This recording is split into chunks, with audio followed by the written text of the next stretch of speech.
The rain had started just past noon, a quiet mist that had turned heavy by dusk.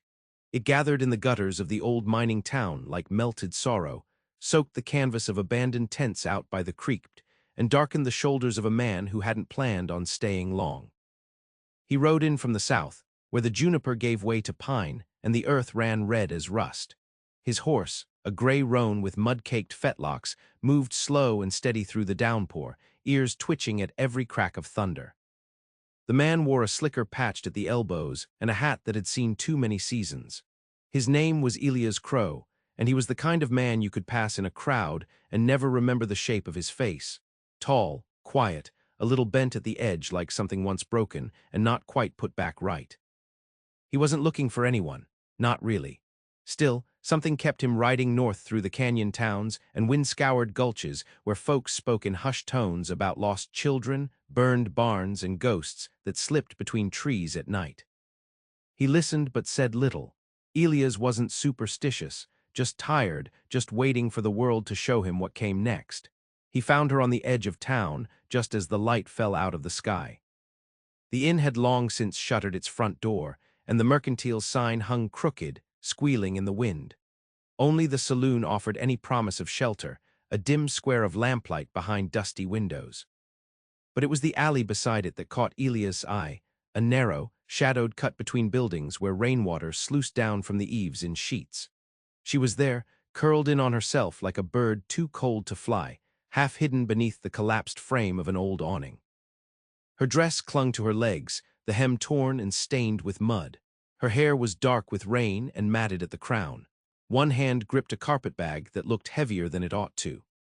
The other was braced against the wall as if the bricks alone kept her upright. He dismounted slow, careful not to spook her. The roan let out a soft breath and stood still. "You hurt?" he asked, voice low, just above the sound of rain. She didn't answer right away, just blinked up at him, lips trembling, and Elias saw then how young she was, or maybe not young, just worn thin like him. Her eyes were hollowed out in that way only grief can do. "I ain't," she said, though it sounded like a lie. He took a step closer. She flinched and his hands went up, palms out. "Wasn't gonna touch you, just," he nodded toward the saloon. "Warmth in there, food too if they're still servin'. I'll stand watch if you'd rather go alone." She hesitated. The wind picked up and drove the rain sideways into her back. "I got no money," she said. "I didn't ask for any." They stood like that a while longer, him soaked through and waiting, her shivering and unsure. Then slowly she pushed herself upright, one shoulder dragging against the brick as if it hurt to straighten. The carpetbag she carried looked old, edges frayed, and when she moved it swung heavy with something more than clothes. He didn't press her. Just nodded once and turned toward the saloon. She followed. Inside, the light stung her eyes, and the sudden warmth made her legs tremble. Elias spoke soft to the barkeep, a short man with a hooked nose and eyes sharp as tacks. 2 bowls of stew appeared on the counter, steam curling from the rims. The girl, she hadn't said her name yet, ate like someone who didn't trust food to stay long. Elias watched without watching, spoon moving slow through his own bowl. Later, when the storm rattled the shutters and the saloon had gone quiet, Elias paid for the upstairs room and handed her the key. She stared at it like it might burn her. "You don't have to stay," he said. "But you can, no strings, just sleep. I'll take the bench down here." She nodded, still no name, still no smile, but she took the key. He didn't sleep much that night, not because of fear, because something about her reminded him of a fire long gone cold, one you'd still sit beside just to remember the warmth. And though he wouldn't admit it, even to himself, Elias knew something had shifted. He had found her in the rain, and part of him, the part still sore from old regrets, had no intention of letting her vanish back into it. Not again. Not ever. Rain stopped sometime near dawn, but the world still smelled of it, wet wood, churned earth, the faint metallic tang of lightning spent. Elias sat upright on the saloon's bench, boots planted firm on the floorboards, hat tipped forward. He hadn't closed his eyes once, just listened, to the creak of wind against the shutters, to the soft scuff of footsteps above him when she'd paced for a time, to the silence that followed. When he finally rose, he moved quiet, left a coin on the bar beside the empty stew bowls. The barkeep nodded at him with something like understanding. No questions. Folks out here learn not to ask. He found her on the back steps, seated on the edge, carpetbag at her feet. The light of morning hadn't yet reached the alleys, and the air was still thick with the hush that follows storms. She wasn't crying, but her eyes were red, and her fingers worked the hem of her sleeve like she was winding thread that wasn't there. "You runnin'?" Elias asked. She looked up, and for the first time he saw something in her face that wasn't fear. "Weariness maybe, grit. Already ran," she said. "Ain't sure if I stopped yet." He nodded slow, let the silence sit between them a while. Then he said, "Name's Elias Crow." She blinked once, then said, "June." It settled there between them, soft and clean like the first clear sky after a flood. "You hungry, June?" She nodded, didn't speak again, just stood and hoisted the carpetbag to her shoulder. He reached to take it from her, and this time she didn't flinch. The bag was heavier than it looked. She hadn't packed it for travel, more like she'd stuffed her life in it in a hurry. Books, maybe, keepsakes. Elias didn't ask. They walked through the waking town, past shuttered doors and sagging porches, to the boarding house near the church. A widow ran the place, stern but kind, and she offered them eggs and bread and coffee strong enough to scrape the tongue. June sat across from him and ate with more care than she had the night before. Not slow exactly, but thoughtful. As if she were weighing each bite against something she'd left behind. Afterward, Elias offered her the back room, told her she could stay a few days, rest. No charge, just a quiet place if she wanted it. June didn't answer right off. Instead, she looked out the window, where the road sloped west and vanished into pines. Then she said, "You're not like other men." He let out a breath through his nose. "Don't know that that's true. Just reckon I know what it feels like to be alone, with too many miles behind you, and no clear place to land." A long silence. She held his gaze, and he saw in her something older than her years. "Then I'll stay. A day or two." She did stay. Days turned to a week. June took to helping around the house, mending linens, sweeping halls. The widow liked her quiet ways. Said she had hands like her daughter once had before the fever took her. June said little, but she worked steady, and each evening she sat on the front steps as the sun went down, watching the sky turn from gold to ash. Elias came and went. He did odd work, mending fences for the cattlemen out east, hauling lumber for the preacher's barn. Always returned by supper. Always looked for June first. They didn't speak much, but something passed between them, shared glances, small nods. He brought her a spool of red thread one evening. Said nothing, just left it on the table. She didn't ask how he knew she'd been looking for some. One morning, a rider came through town asking after a girl. Said she'd run off with a satchel of family silver, had a scar on his chin and a voice that curled around a lie like smoke. Elias listened, said he hadn't seen anyone like that. The rider squinted, looked him over, then rode on. Elias said nothing to June that night, but he slept on the bench outside her door, hat pulled low, gun near his hip. June never mentioned the man. But the next morning, when she came to breakfast, she looked at Elias with a different kind of light behind her eyes. As if something in her had decided to stay, not just for a day or two, not just because she was tired, but because someone had seen her, soaked and shaking in the rain, and hadn't turned away. And that kind of seeing was a hard thing to let go of. Summer deepened. The pines grew thick with sap, and wildflowers clawed their way up through the gravel along the ridgeline trails. The days came hot and dusty, but the nights still held a chill that clung to bone, especially after sunset. Elias found work farther out, clearing deadfall along the Upper Creek Pass, but he returned to town each evening like clockwork. The roan came to know the way without needing reins, and when Elias reached the boarding house, June would be there, sometimes on the porch with her mending, sometimes at the stove with the widow, sleeves rolled up and face flushed from heat. She had taken to wearing her hair braided down her back. The scar along her collarbone, pale against sun-dark skin, caught the light some evenings when she turned just so. Elias never asked about it. He figured she'd tell him if and when it mattered. What grew between them wasn't quick or loud. It wasn't something either of them named. It was in the way she poured him coffee before he sat down. The way he left her the warm corner of the porch bench, where the sun lingered longest. It was in the silence they shared at dusk, watching stars blink to life, neither needing to fill the air with words. but all quiet things have a tremor beneath them. It came one night when the widow's boy brought word from a trader up the pass.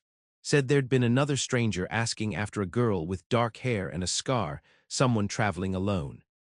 Descriptions vague, but the message was clear. Whoever she'd fled from hadn't stopped looking. Elias didn't tell her right away. He waited unsure, not for lack of courage, but because he knew what it meant to have a moment of peace, however fragile. June felt it anyway. She always had a sense for unease. That night she stood at the window long after the lamps had been snuffed, arms folded tight, eyes scanning the dark. Elias joined her after a while, his presence quiet as snowfall. "They're close again, ain't they?" she said. He didn't lie. Maybe. She looked at him then, and the air between them stretched thin. "I don't want to run no more." "Then you don't have to," he said. "I ain't got anything left to trade. If it comes to that. You don't owe me a thing, June." His voice was firm in a way that brooked no argument. "What I do because I want to. You stay because you choose to." She nodded, and it looked like her throat was working against something she didn't want to speak. But she took a step closer, and her shoulder brushed his chest. Not a full touch, just enough to feel him there, solid and warm. "I ain't never had someone stand for me before," she whispered. "You do now." They stood that way a long while, until the moon rose over the ridge and cast silver across the road that led out of town. Next morning, June walked with him to the corral behind the church, where Elias was helping patch up the fence rails. She wore a canvas skirt and a kerchief around her neck, eyes narrowed against the sun. She watched him work, hands sure and quiet, and something settled behind her ribs, a kind of knowing old as the earth. The trader returned that evening, said the stranger had doubled back south. Might be days before anyone came sniffing again, might be longer, might be never, but the knowing had changed her. That night, June took the carpetbag from beneath the bed and opened it in front of Elias. Inside were letters she'd never sent, a locket with a broken clasp, and a Colt revolver with 2 bullets left. He didn't touch it, just waited. "I was married once," she said. "Didn't end clean. The man I ran from, he ain't a husband no more, but he don't think it counts unless he says so." Elias' jaw worked, but he said nothing. Just leaned forward and set his hand over hers, firm and steady. "I ain't afraid of him now," she said. "You don't have to be." She looked down at their joined hands. "You're not a savior, Elias." "I don't want one." "I'm not." "What are you then?" He met her eyes, soft and level. "I'm here." June nodded once, then twice. She closed the bag. Whatever storm might come next, she wouldn't face it alone. The first time she kissed him, it was morning.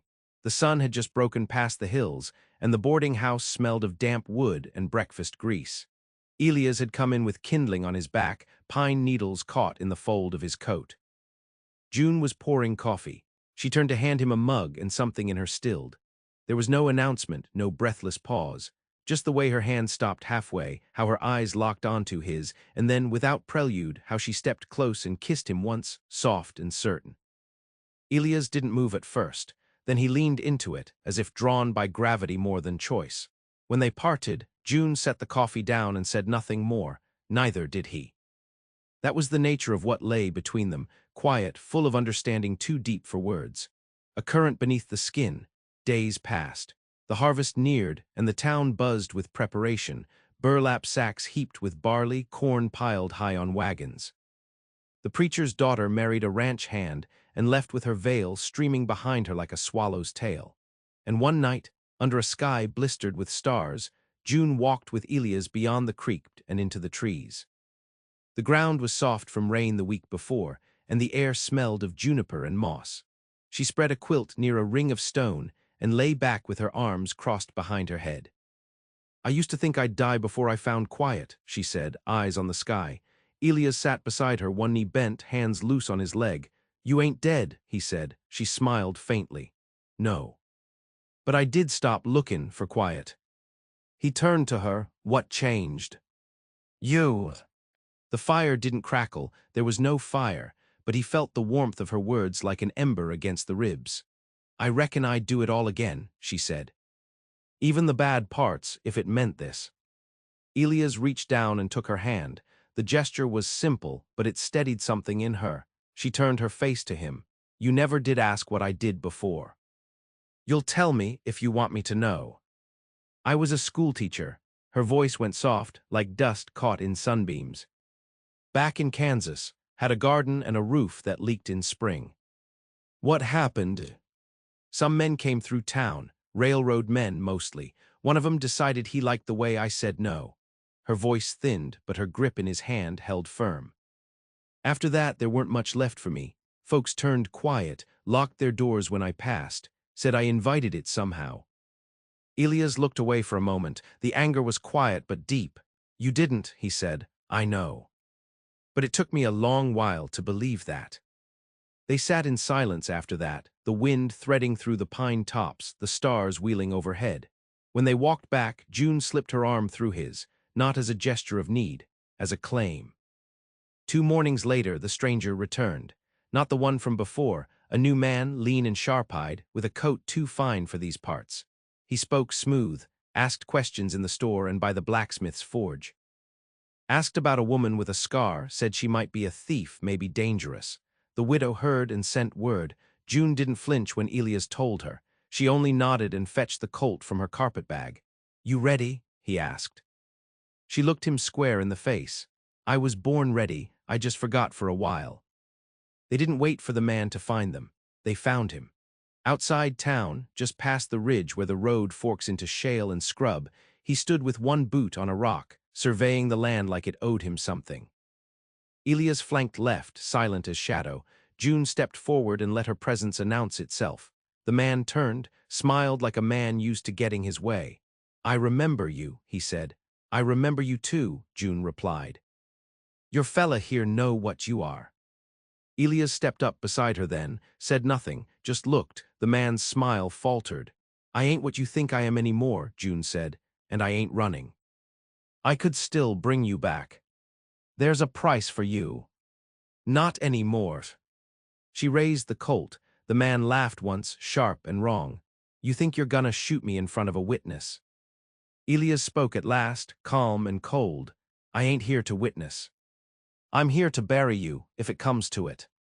Something in the man's face changed. June didn't fire. She didn't have to. He backed down, muttered a curse, and turned his horse south.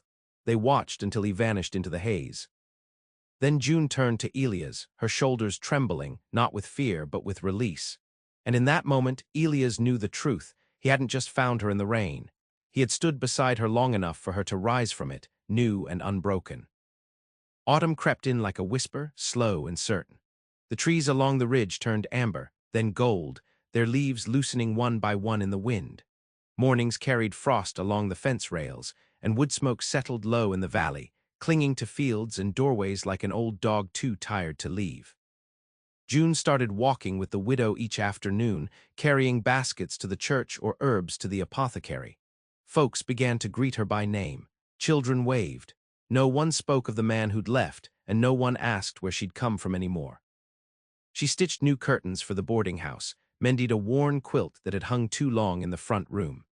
Elias watched her move through the days with a quiet awe, like someone tending a fire that had once nearly gone out, nursing it back to warmth and light. They slept in the same room now, though not every night. June had her space and kept it, but more often than not, come moonrise, she'd slip beneath the quilt and rest her hand on Elias' chest like it belonged there. And he, without a word, would turn toward her, draw her close, and sleep with the ease of someone who no longer waited for the sound of a door unlatching in the dark. One night, as the wind howled against the shutters and sleet tapped at the windows, June sat up in bed. I want to teach again, she said. Elias, half asleep, opened his eyes. You should. I don't know if I remember how. You remember, it's in you. I've never stayed long enough anywhere to try. Elias propped himself on one elbow. The room was dim, firelight flickering across the ceiling. You've stayed here, he said. She looked down at her hands, the scar on her collarbone catching the light. I have. In the weeks that followed, the church opened its doors to her on Wednesdays. The pews were too high for the smallest children, but June brought stools and chalk and a kind of patience born of surviving storms. She taught letters and numbers, but more than that, she taught listening. She taught them how to look at a thing fully, how to notice the way birds tilted their heads before flight, how to smell the coming of rain. The townsfolk watched. They nodded. They came to respect her not just for the work, but for the stillness she carried with her now. One evening, as Elias returned from a job out near the canyon rim, he found her sitting cross-legged on the porch, a stack of drawings in her lap. "From the children," she said, holding one up, a crooked house with a red roof and two stick figures side by side. "This one's us, I think." He took it, smiled. "They said the woman's got magic in her eyes," she added. "Seems right." June tilted her head, looked at him the way she sometimes did when she was working something out. "You ever think about leaving?" she asked. "Not anymore." "I mean before all this." "All the time," Elias said. "But I never knew what I was looking for. And now." He reached for her hand. "Now I figure it found me first." She leaned against him then, resting her cheek on his shoulder, and the quiet that fell around them wasn't empty. It was full. They didn't speak of forever, not yet, but they began planting it in small ways. He added shelves to the back room for her books. She embroidered his name inside the collar of a new shirt. They built a life without declarations, without fanfare, just the daily choosing of one another. And still, beneath it all, the memory of that first meeting remained like a seed pressed between pages. He had found her in the rain. And every day since, he had not let her drift from his sight, not out of fear, not from need, but from the simple, sacred truth of knowing where your heart has anchored. Winter came sudden, riding in on a hard wind that swept down from the high country and froze the last of the creek water in place. Snow didn't fall heavy, but it came often, layering rooftops and weighing down the pine boughs until the whole world seemed hushed beneath it. The boarding house grew dim in the afternoons, lamp oil rationed until spring shipments could come through. June kept busy, preserving root vegetables in jars, darning mittens for the widow, reading by the hearth with her feet tucked under Elia's thigh. Some nights they didn't speak at all. Some nights, words would have only dimmed what lived in the silence. And then came the letter. It arrived in the pocket of a freight rider who stopped to rest his horse and warm his hands. Addressed only to Miss June, the envelope was plain, the paper inside smudged with ash like it had traveled far and hard. June read it by the fire while Elias worked the knot from his bootlace. He watched her eyes move, saw her throat tighten, saw her lips part but no sound come. When she handed him the letter, she was calm, like someone waiting for a storm to pass over rather than through. The letter was from a sheriff in Kansas. It said the man who once wore her wedding ring had been found dead in a ravine 3 counties east of her old home. No sign of foul play, no heirs to claim the body. The sheriff thought she ought to know. Elias looked up. "You all right?" June nodded. "He's gone." "What do you feel?" She sat with that a moment, like something I'd been carrying in my chest just let go. He reached for her hand, and this time she didn't take it. She leaned into him instead, arms wrapped around his waist, her face pressed into his ribs. He held her while the snow piled at the window, while the wind ghosted through the shutters. After a while, she whispered, "I'm still here." "You are," he said, "and you always were." She taught through the rest of the winter, the children wrapped in scarves and excitement. She used the back room now, turned it into a little schoolhouse with slates and a coal stove and hand-sewn banners that read patience and courage. Elias carved benches from cedar planks and fixed the cracked panes with salvaged glass. One night late in February, the widow made stew and invited half the town. It was warm and loud, boots stomping at the threshold, laughter rising into the rafters. June wore a faded blue dress that caught the firelight when she moved, and Elias couldn't look away. They danced, if you could call it that. Slow swaying in the narrow space between the stove and the wall, his hand at her waist, her cheek against his chest. When the song ended, she looked up at him and said, "You never asked me to stay." "I didn't have to. And if I'd left, I'd have watched you go, but not with dry eyes." She smiled then, and it was the kind that held no sorrow in it. "I'm not going anywhere," she said. By spring, the boarding house had 2 new rooms and a vegetable garden out back. June's school grew, 3 more children from the far ranches joined, and she wrote to a friend back east to send more books. Elias worked the land and mended the town's tools. He slept with a dog at his feet and June beside him, her hand always finding his sometime before dawn. They never spoke of what could have been, only of what came next. A table built from pine logs, maybe, a shed for the goats, maybe someday a child. But whether the world gave them more or less, Elias knew this much. The rain that had brought her to him was no accident. It was a kind of mercy he hadn't believed in until that night he saw her, broken but standing, her eyes fierce even through the fog. He had found her in that rain, and every sunrise since he'd chosen to stay. Because home, he'd come to understand, wasn't a place. It was the moment someone looked at you and saw not what you'd done, but who you were trying to become. And he would never let that out of sight again. Not now, not ever.